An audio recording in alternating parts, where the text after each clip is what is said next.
Līdz ar siltā laika iestāšanos Latvijā aizvien vairāk atgriežas gājputni un līdz ar viņiem arī putnu gripas draudi. Polijā mājputniem un pirmais gadījums ir arī bijis gulbiem Lietuvā, tā kā ļoti tuvu. Lai pasargātu mājputnus no bīstamā vīrusa, jau no 1. marta tiem jāatrodas slēgtā telpā un jāievēro arī citi biodrošības pasākumi. Var būt putni novietot arī nojumē, bet jābūt jumtam no slēgta materiāla, tā lai netiktu putni klaut un arī ūdens un mitrums.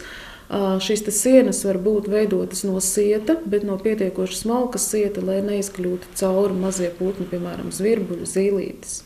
Tas attiecas uz visu mājputnu turētājiem, tomēr lauku iedzīvotāji, kuri mājputnus audzē vien pašpatēriņam, gan bieži vien no putnu gripas uzliesmojuma nebaidās un drošības pasākumiem pieiet radoši. Jūs redziet, man šitas lopataņas tās virves uzliku, lai neviena putniņa nepilīdu, bet pagaidām nav. Jo nedrīkstēs aizstājuši šo cietu.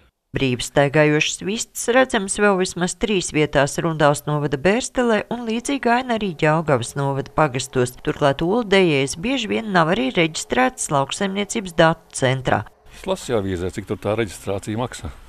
Pa dārgu. Bet visu, cik maksā, viņi neko nemaksā, lai reģistrētu maksātu naudu, tas jau. Pie mājsaimniecībās Latvijā pašreiz reģistrēti ap 400 000 putnu, bet tā ir tikai neliela daļa no patiesā mājputnu skaita, un tieši nereģistrētās novietnes varot radīt vislielākās problēmas. Kas ir 3 km un 10 km radiusā saimniecības, kurām uzliek ierobežojumu, bet diemžēl nav izslēgts, ka arī šis vīrus pēc mutācijas varētu arī inficēt cilvēku.